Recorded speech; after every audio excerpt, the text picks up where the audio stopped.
The lessons to learn are don't be cute on price, don't underestimate fantastic founders, and don't overthink it. TAM is a trap. Like, go back and look at the S1s of some of the biggest public companies today. Their market caps are bigger than what they thought the TAM would be. The best founders find and expand market opportunities. We are in the business of finding fund returners. The power law dominates our business. Not being in a 10, 20, 50, $100 billion company is actually painful. Ready to go?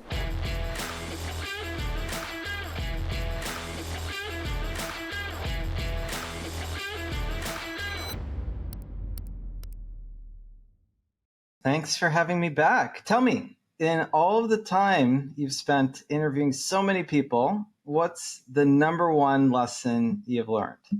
There's no right way to do venture. After 2,700 shows, I've learned that one of the biggest mistakes people make is they try and copy someone's style that's not authentically theirs and think that's the right one. And actually, it's about finding where you are uniquely great in the 3 pillars of venture: sourcing, selecting, and servicing, and really leaning into one over others, actually. That's been my biggest lesson. Yeah, it took me a long time to figure that out. Like, growing up, I grew up outside of Chicago, and so my childhood hero was Michael Jordan. And all of the advertisements are be like Mike. Like, be yourself is actually the message in life and as an investor. Do you think that's possible, though, in venture firms? Like, if you are a young person trying to scale the greasy ladder of a venture firm, as much as one might hate to say it, with internal politics like many have, you have to adjust yourself to the firm to be promoted. It's a game of strategic promotion. No way. I think, I learned this from Josh Mata, who's the founder of Coalition, sent me the annual reports from Stone Ridge, which is a hedge fund. And everywhere, kind of a Warren Buffett style kind of annual report comes out. And in one of the reports, founder alluded to a culture of belonging. The spirit of belonging is for people to be themselves and not to assimilate.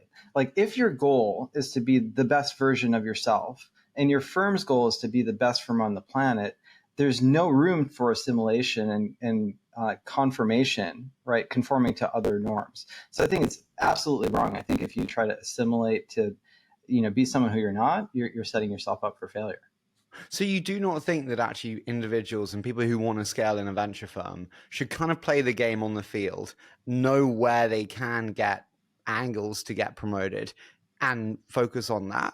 As I said, like, you have to fix problems in firms. The game on the field, if you're a venture investor, is to invest in a fund returner. If you return the fund, don't worry about it. Sure, but it takes 8 to 10 years for them to know. Often there's a messy middle. You were in Figma. For years, Figma did not look like a winner. It is not always apparent. And actually, often in the early years, you have managing partners with great deal flow or partners with great flow who need assistance. It's about being a plate remover. And so doing the diligence, doing the grunt work, in some cases is the strategic move to get promoted. I don't know. Like, what can I tell you? Like, I've been with Index for like 20 years. So I don't have actually a lot of experience with other venture cultures. At Index, there's this deep acknowledgement of the importance of mentorship and apprenticeship, right? That's how you evolve in your career. And I've been super, lucky to have 7 mentors in my career. Not once was I coached, or not once did I play a game around doing X to climb up a corporate ladder. Like, every time I was promoted, I was surprised. Maybe you're right. Like, if you're in a institution, of 200, 300 people, perhaps there's like machinery that you need to navigate. But in my home at Index, it's about finding fund returners. Danny's been a big shaper on me. How did Danny shape you? How did Danny shape you?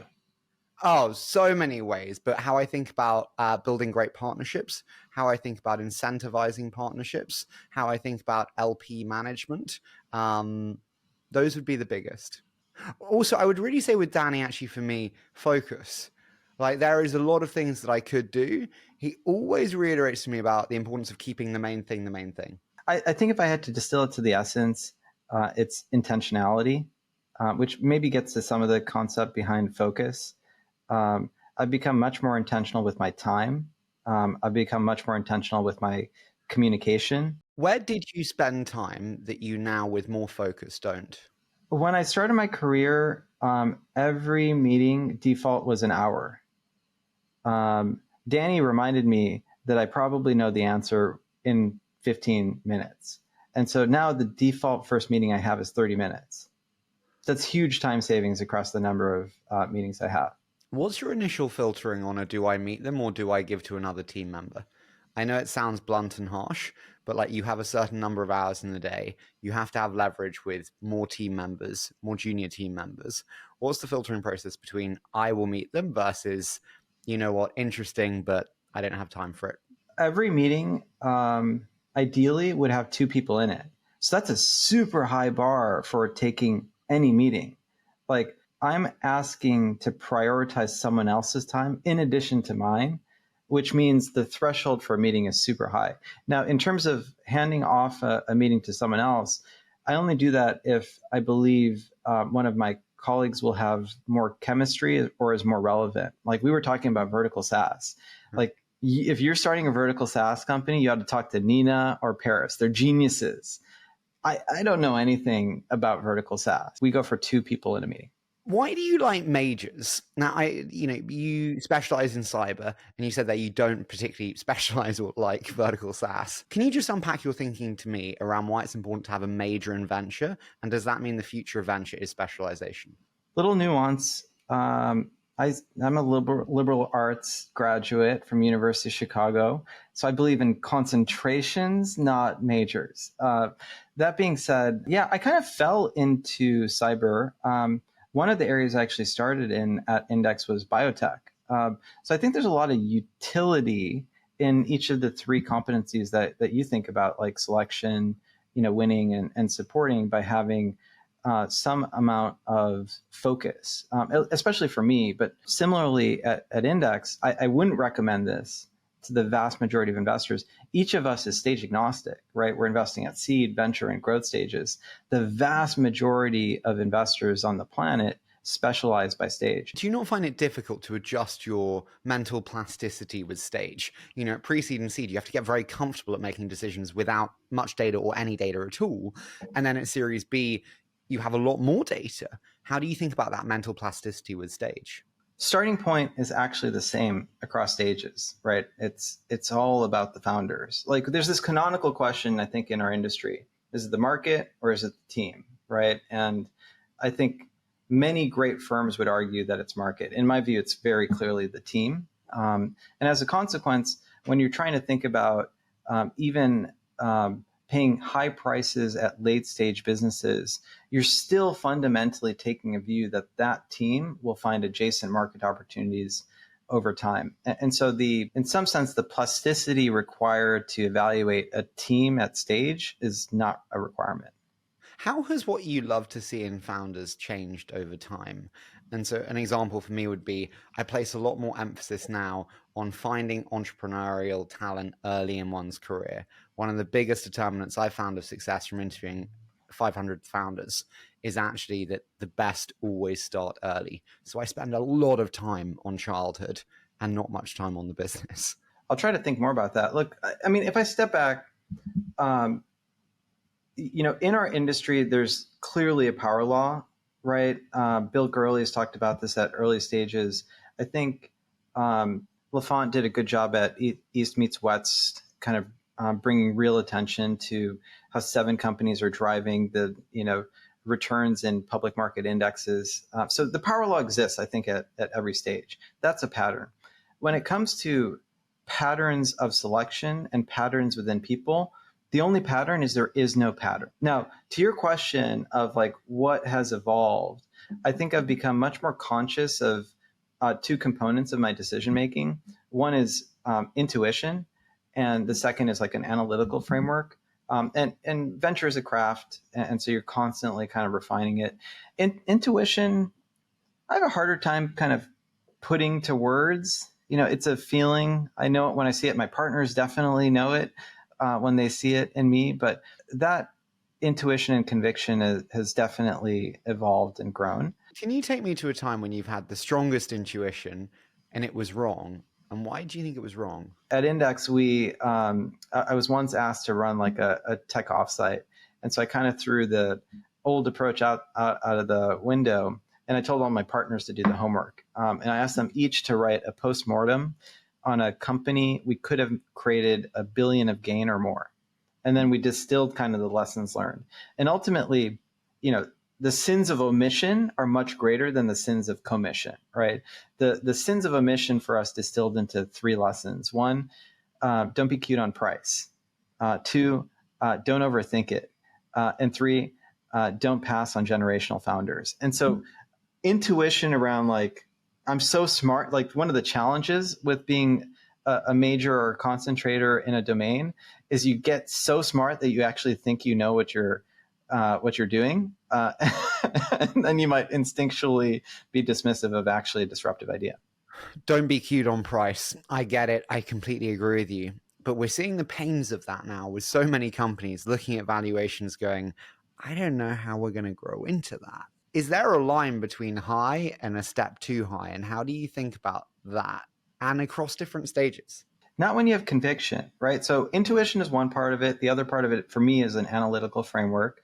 In founders, I look for folks that have imagination, operational excellence, and high quality decision making.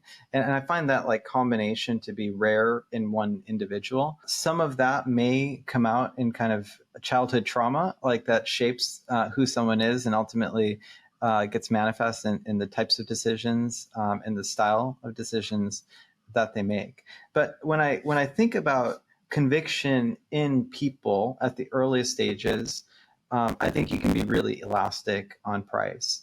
At late stage, if you have conviction, price is just a representation of like future expected free cash flow, right? So you're probably not wrong on price. You're wrong on the investment.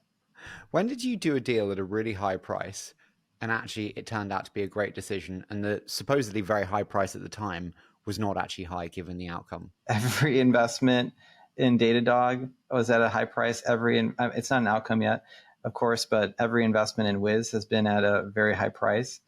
I feel great about each of those decisions. Have you ever had a great investment that's been a good deal as well? Demir on my team once asked me this question. He's like, Shardul, how did you get comfortable with that price? And I was like, wrong question. I don't seek comfort. You have to be comfortable with being uncomfortable. We're in the business of taking risk. I'm not a value investor, right? I believe in the power law. I think very few investments and decisions we make will create disproportionate returns. So I'm not seeking average returns. I'm not seeking good deals. I'm looking for outliers. When you think about risks that you're willing to take versus risks that you're not willing to take, you've got execution risk, you've got market timing risk, you've got market sizing risk. How do you think about those different risks and your willingness to take them or not take them? Are you a Star Wars fan? There's this scene. I see the hesitation. I've never seen Star Wars. I'm the nerd here. There's this guy, General Akbar, who's like this alien, and at one point he screams, "It's a trap." That is the voice I hear in my head anytime someone talks about TAM sizing. TAM is a trap. Like, go back and look at the S1s of some of the biggest public companies today. Their market caps are bigger than what they thought the TAM would be. The best founders find and expand market opportunities. So I think at Index, we've been really good at overthinking TAM and systematically underestimating the magnitude of our best companies. So no, I never run into market sizing because I don't put effort into it.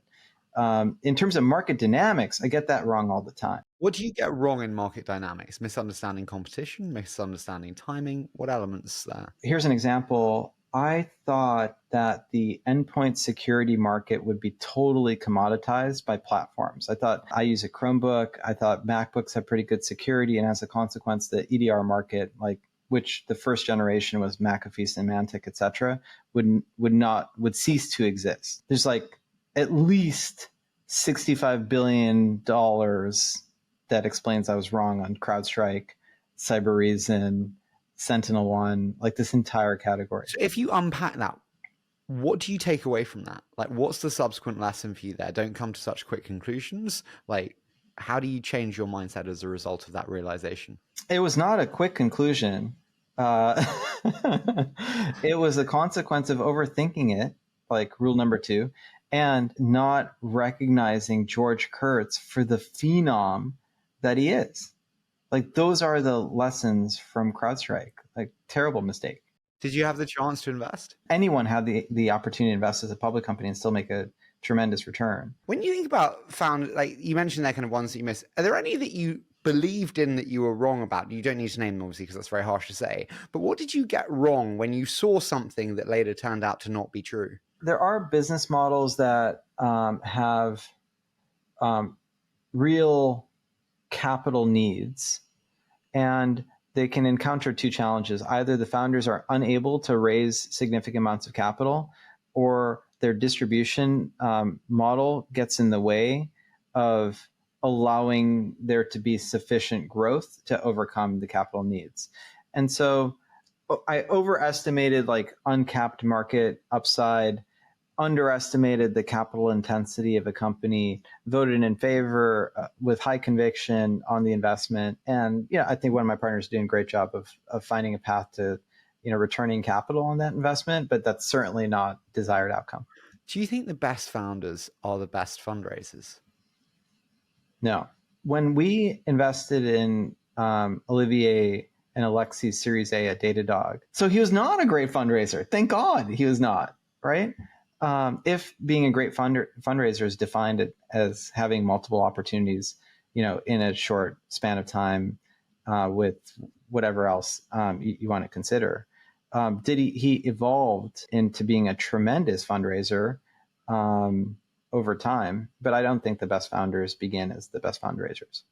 We mentioned this company that I'm looking at doing, whatever the check size is now, and I'll just leave it there because the founder will kill me if I mention it, and he'll know.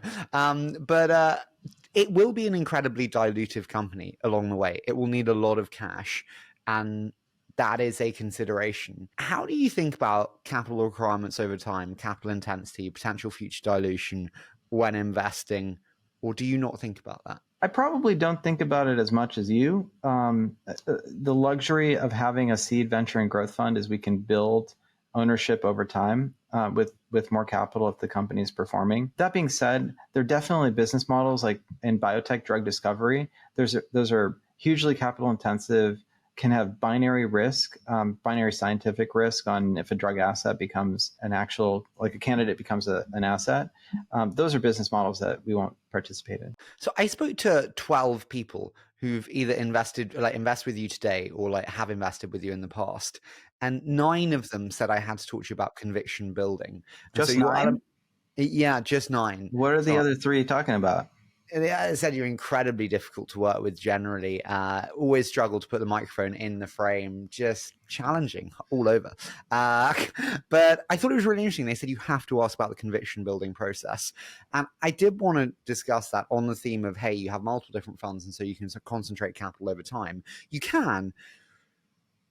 Got to have some big conviction to continuously double down and double down and double down. How do you approach that conviction building process across stage? So I'm not thinking about averaging down my cost basis. I'm not thinking about incrementally increasing my ownership. I'm building a net new investment case on, can I create, a fund returner? And with that, I do all the work again. So if I think about companies that I've been involved with, I've rotated shadow partners to help me with an objective view on reassessing the management team. I've redone customer calls. I've redone competitive analysis. I've rebuilt financial models. I do all of the work again, and often in short order because I've doubled down, multiple times within a year.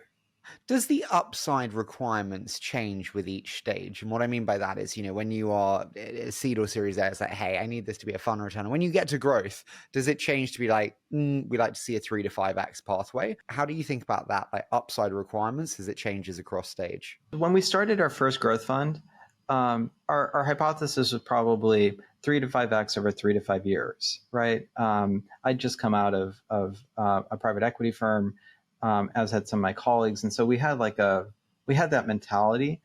And when we looked at the performance of the fund, it turned out there's a power law. There were companies that were 5, 10x plus.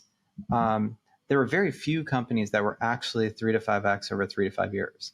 And so we kind of accepted the fact that we're not value investors. We're venture investors at growth stages. We're driven by high conviction.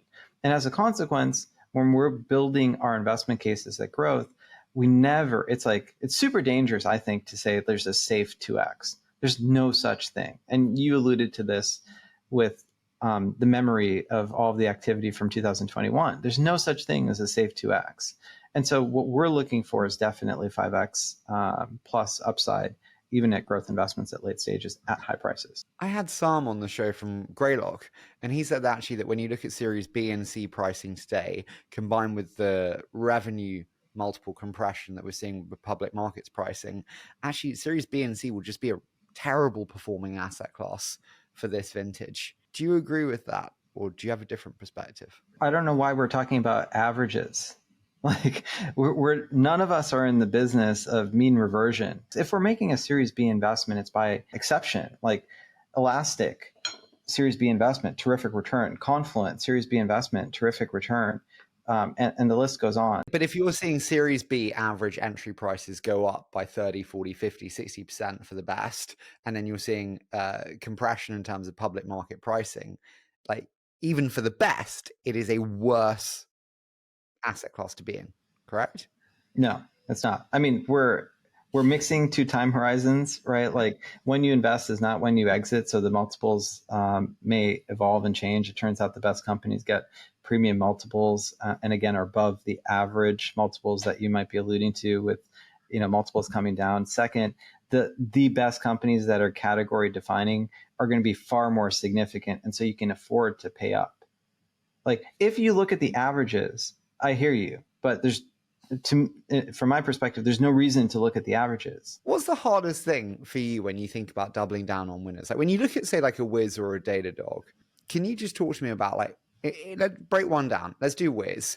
What gave you the conviction with Wiz to continuously put in more and more money? What's the hardest thing? It's kind of identifying if you're delusional or you have conviction. And sometimes it can feel like a thin line when you have such deep conviction. In what ways can you be delusional? You can be lazy, right? If you skip the details, if you don't do the work, if you stop asking questions and are surprised by new information, those are examples of those are symptoms of being delusional. I think when you have a culture like at Index, we invite agreeable disagreements, right? And it can actually steal your conviction. When I have so much respect for Danny, who we talked about, for Jan, for Martin, for Adriana, Nina, Carlos, Vlad. When they disagree, like you take it really seriously, you sleep on it. And when your conviction is unchanged, it's crystal clear, that you need to go deeper. That said, like with Wiz, when we were doubling down, we took multiple approaches to it. Like top down, look, the cloud market is on a path to $1 trillion transformation. There's probably $300 billion of spend on cloud service providers. That'll get accelerated by AI, compute, data demands, right? But we're talking about potentially $1 trillion plus market opportunity. In comparable categories, there's 5 to 10% attach to security spend.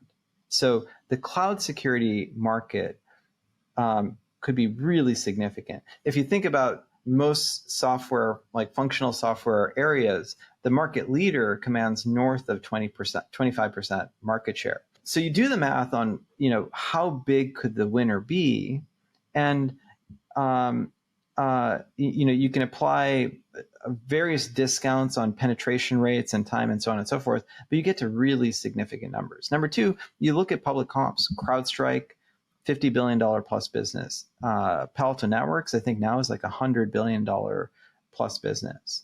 Bottoms up, the business in 4 years, the company has grown faster than any company of all time, with unbelievable productivity in different segments, in different geographies. From a team perspective, they've gone from strength to strength, adding most recently Dolly as their COO, who's an absolute beast. And so from every dimension, this story is profound. But I don't think it's obvious. Did you get pushback with each round or not?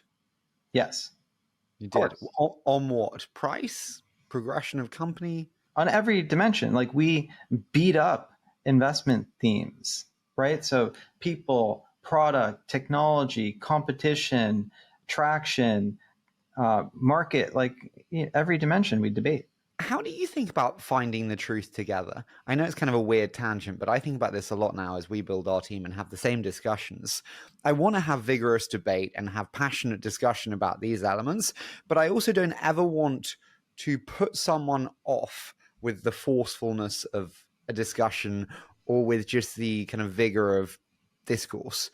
How do you think about kind of finding the truth together most effectively? You may have the advantage, if I understand correctly, your team's local, right? They're near all you, in person. Right? So the advantage of that is like conflict resolution is much easier. You can go for a walk. I really recommend walking meetings, by the way.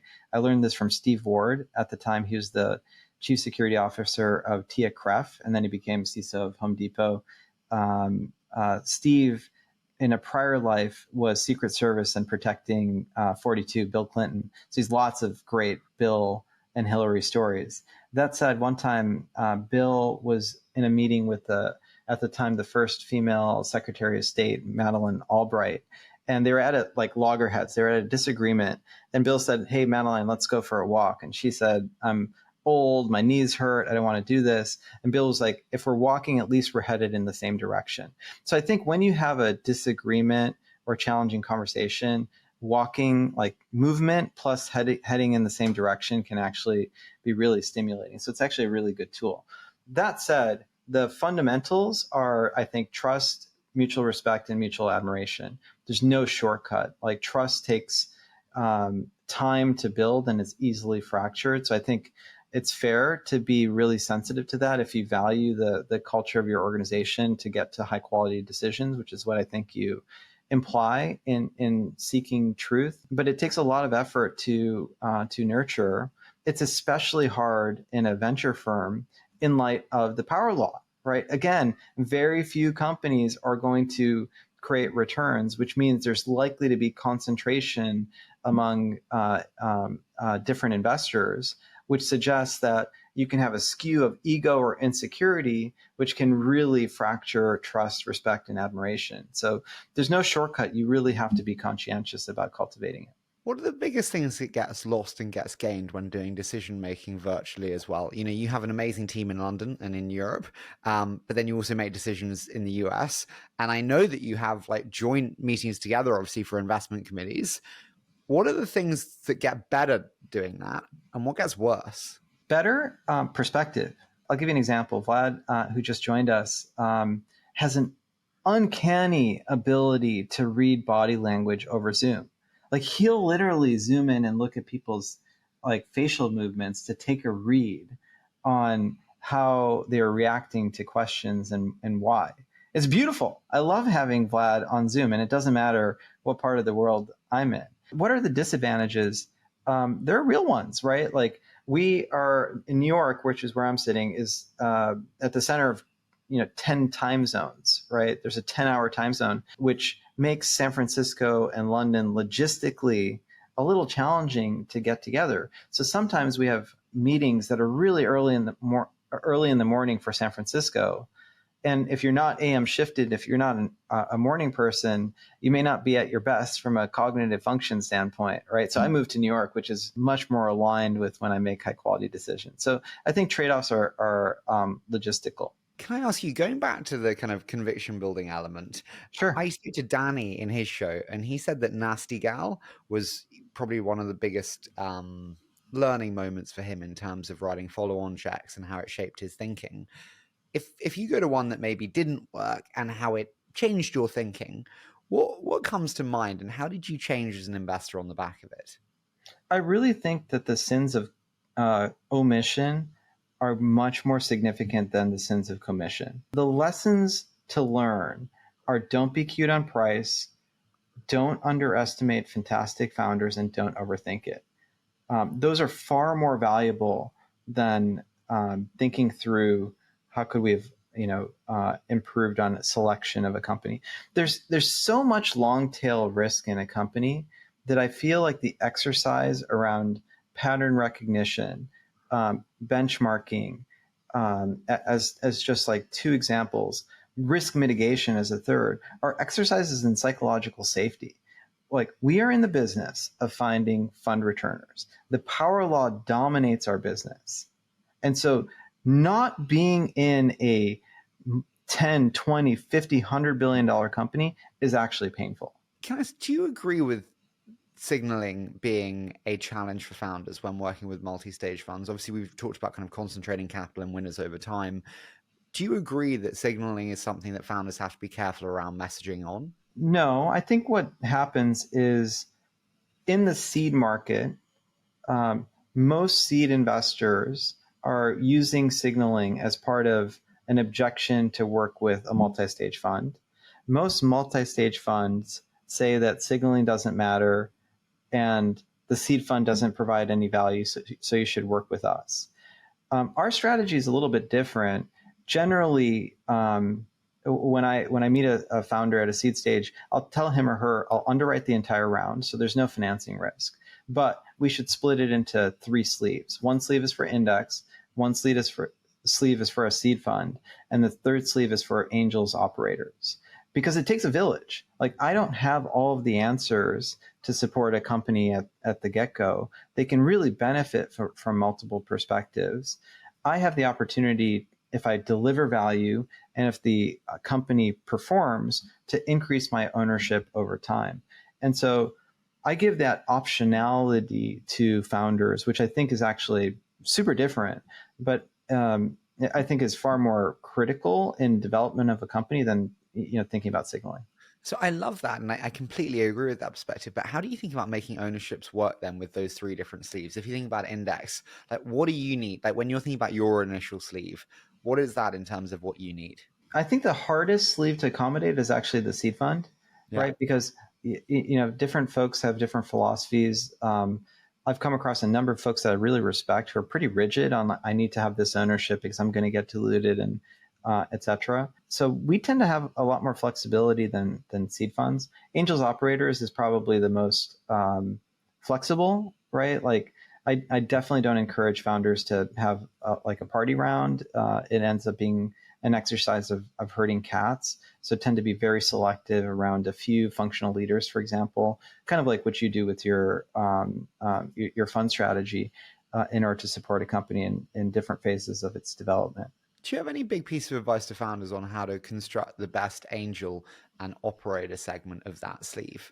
In terms of, like, lots of people, small checks, fewer people, bigger checks, filling specific roles, any lessons on mistakes that often is made when filling out that angel/operator allocation? Yeah, I think about different kind of flavors. Like, there might be a chunk for rainy day, like someone who you don't expect or anticipate to call frequently, but when you really need something, they'll be there for you. Second, distribution, product, engineering, like, take expertise that you really need. Don't take money from customers, right? It's fraught with a conflict of interest. And then more to your original question, limit the number of people. I tend not to give advice on the size of the check. Totally agree. I say don't have minimums because some people can be amazingly helpful with 5K. And so don't rule them out because of that. Because when you look across the different spectrum of venture, we mentioned sourcing, we mentioned selecting, there's securing, and there's servicing. When you look across those four, where are you best and where are you worst, do you think? I think the hardest competency to develop is winning. Sourcing competency is nuanced because we're rifle shooters. Like, I'm not actually aiming to see every single opportunity on the planet. If I were, I would construct index in a completely different way, right? I'd have an army, or maybe a huge data science team. That's not the goal, right? So I think about these competencies perhaps in a different way than others. But if I could wave a magic wand, I'd be great at all three. So where are you best and where are you worst, Shardul? Probably the best at winning. Where I spend the most time thinking about is how can I become better at supporting entrepreneurs? Do you think that the best founders need a VC? We've had many, Brian Singerman from Founders Fund on and Delian, and they both said literally the best founders do not need VCs, period. Well, I'm glad they said that. Good luck. Look, I think there's, of course, some merit to it. Like, if you think about MailChimp, beautiful business, bootstrap, never raised a single dollar, phenomenal founder, great outcome, right? On the other hand, in very few strategic moments, I think having a valuable board is terrific. That board member may be an investor or it could be an independent, right? But I definitely believe boards are invaluable to businesses that want to dominate categories. What have you learned about what it takes to be the best board member? Again, I use the show as a pure learning mechanism for me. I want to be the best board member. I acknowledge it's early in my career. What do you know now about what it takes that you'd share with me? Do less. When I started as a board member, I was really excited about being a board member. It's like, there's this black box room. Like, what happens? I want to be part of it. There's like probably ego and power and influence, like all of these ideas that pop into your mind. And then you want to help, and then you try to help everywhere, right? There are very, very few things that matter. One approach I take, which I think can be a useful tool, is to hold up a mirror, right? So recently we were in a board meeting. Entrepreneur is talking about in a closed session an executive that he works with, and board starts going around the table on like what to do when kick the can down the road. And I'm like, hey, I want to hold up a mirror. I heard you say toxic, irreparable, inevitable. You know your decision. It should be made tomorrow. And we made the decision tomorrow. And I didn't actually contribute perspective. All I did was play back to the entrepreneur what he had already said.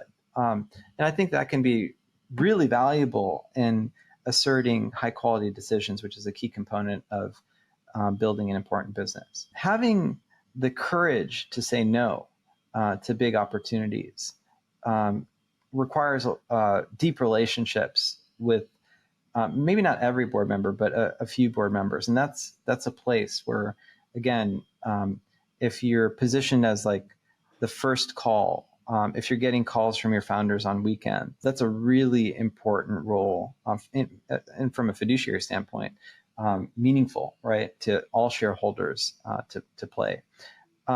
Helping with decisions on hiring executives, not just firing, but hiring executives, where you may have seen kind of a range of sales leaders, or in your case, like the best growth or the best of the best in product, you may be able to create a really nuanced perspective on the performance of an individual, and therefore inform your entrepreneur with perspective that can enable them to make key decisions. So I think there are very few things that matter. Are you impressed with the quality of investor board member that you're on boards with? Yeah, I mean, I'm really fortunate to be working with some of the best in our industry. So I'm absolutely impressed. Who is the best from your perspective outside of Index? Outside of Index, it's really case dependent. Like Gilly Renan, fantastic board member. Doug Leone, great board member in a very, very different way. Mike Spicer, tremendous board member. How is Doug good in a different way? Doug is incredibly intuitive.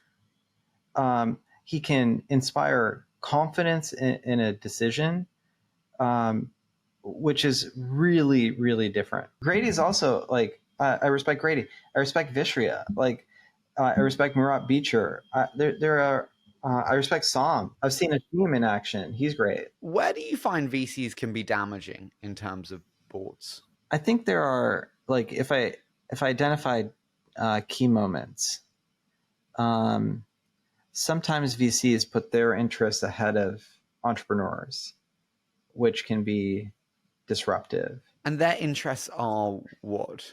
Varied, right? It could be finding a path to liquidity for themselves. And so in that path, they may not be clear-eyed on a capital allocation strategy. Like, one of the key things a board should do is help inform the level and direction of capital investment. And if you're seeking near-term liquidity, you might be much more conservative in how much capital is being allocated. Like, that's an example of misalignment. M&A, like, it might serve you to encourage a company to have a robust M&A strategy to buy, fallen seed stage companies, which may be completely antithetical to the appropriate strategy for a business, which I have seen, and like threw a torpedo at. Like, you can be, investors can be disruptive. They can. I think it's Vinod Kosa who says that 90% of investors are net negative, which is potentially slightly damning. Can I ask, you mentioned there about kind of liquidity situations. How do you think about when's the right time to sell? I think one of my biggest regrets from the last few years is not taking cash off the table when I could have done. When you think about lessons that you have, how do you think about when's the right time to sell? I probably am more in the Charlie Munger school of, like, the goal is to buy and hold and let other people help inform, like, when to sell. And that's true for kind of the winners that make up the power law contributors, which is the business that we're in to find fund returners. For, like, a non-fund returner, what are tools that you can use? If you come across an entrepreneur who you believe is on the spectrum of unethical to incompetent, you should sell immediately. Is there a situation which comes to mind when I think about not selling or selling and it being the wrong decision and it impacting how you think? Like, have you ever sold and you're like, you know what, we sold way too early and actually I didn't see the next card, I didn't see the next chapter? We're a large investor in a company. We invested early stage. Company got acquired for about $1 billion by a public company. And within a week of receiving our proceeds, I asked our team to distribute the whole position. A couple of weeks later, price, rocketed up. I got a few phone calls. A couple months later, stock tanked, and I got 0 phone calls. So you're rarely congratulated for making the right call. You do get phone calls if temporarily it looks like you've made the wrong call, but you don't lose any sleep over it when you know you've made the right decision. Do you think you have asymmetric information, and so when companies go public, you have a better handling of their stock than people who do not have that same information? Or do you just want to distribute to LPs and it is theirs from that point on? It's a super tough one. We try not to be smarter than Mr. Market and, like, the invisible hand. That's real. There are people who are professionals at public market trading. That said, I do believe as a venture investor, you can have differentiation in terms of duration of hold. I do think you can have advantage in terms of understanding the business in more detail, and therefore you have more texture and nuance and context. But again, you've got to always be aware of that line between delusional and conviction. So often people kind of have rose-tinted glasses because it's so rare to see a company go from, point of investment to a public company that you believe it's going to continue and sustain. And so we create some guardrails within Index. It's not an individual's decision. We have a group of people that help, again, with agreeable disagreement to get to the best possible decision. Can I just ask you, in terms of like the future of venture, I think about this actually a lot when I look forward over the next 10 years. I think it's like dominated by like Chanel and Walmart. And so Chanel is, benchmark and USV, constrained fund sizes, very specific ICP. And then you have Walmart, which is walls of cash. It's Andreessen, it's Insight, it's Sequoia, it's Index, like big pools of cash. How do you think about the next 10 years and the kind of winners and losers in that respect? You won't be surprised. We talk about Rolex, Swatch, and the Apple Watch. And so I think a little bit less about who are winners or losers. Generally, I believe like in a competitive industry, not changing seems, it's not the strategy I would take. Like if the world around you is changing, adapting seems to make sense. But given it's such the industry is so driven by the power law, like I think people can withstand cycles longer than we probably give them credit for. Do you think we're entering into a new era of investing in terms of the assets that we invest in? We obviously see defense becoming ever larger as an investable category. We see General Catalyst buying hospitals and healthcare really changing as an investable category. We see a lot more physical infrastructure plays. Do you think we're seeing a very changing landscape in terms of where we find alpha as venture investors? Yeah, I think we noticed that when we opened up New York, right? 25% of Series A's in New York are related to healthcare. That's a really different mix than San Francisco. And so we've redoubled an existing healthcare practice to make many more new healthcare investments. And so definitely like AI is a draft that's playing into tailwinds for existing markets as well as enabling us to invest in new ones. Shardul, I'd love to do a quick fire with you. So I say a short statement, you give me your immediate thoughts. Does that sound okay? Yeah, let's try it. What's the biggest advice to someone who wants to get better at public speaking? I hear that it's something you've been focusing on. 3 elements that I would think about. 1, like have fun. 2, be yourself. And 3rd, probably watch yourself. What do you mean watch yourself? Like record and then play back. Notice your own tics, how you phrase things. Did you land the point that you wanted? What's the biggest lesson from opening up the New York office? I love Martin. Like Marty is Captain America, so principled, sets such a high bar. And although we've worked together for a decade, it's been an incredible experience. Why so? You were saying this beforehand. Like, what did you see in Martin from this experience with him that you maybe didn't see before being with him virtually? Every week there's minutia of decisions that we can make. And there's complete trust between us in terms of who makes what decision. That's completely different. And when you're working side by side with somebody in a new office, like where is the office going to be? What's the seating chart going to be? What's the color palette? What's the art choices? And you go on and on. And we're completely indifferent to who makes what choices. What's your worst trait that's also helped make you successful? My fair share of analytical horsepower, and that can lend itself to overthinking. What's the biggest piece of BS that you hear most often in venture, Shardul? It really irritates me when I hear investors say it's an exceptional founder, an A+ founder without any like specificity or substantiation. Yeah, I agree with you. Biggest mistake you see first-time founders make? Not firing fast enough. Biggest sin of the zero interest rate environment? Depends on for whom. For founders, like the best founders probably didn't grow aggressively enough. For investors probably didn't maximize the liquidity opportunities. Final one, what question are you never asked that you should be asked more? Is your wife the shadow I see at Index? Is your wife the shadow I see at Index? I run every decision by her, and she's got an incredible amount of common sense and reads my body language, so knows what I'm thinking in my answer before I do. Shardul, listen, I think it's been like 7 or 8 years since we did the last one. So I'm gonna like officially be middle-aged when we do the next one. This has been such a pleasure, and thank you for putting up with my prying. You're the best. Thank you, Harry.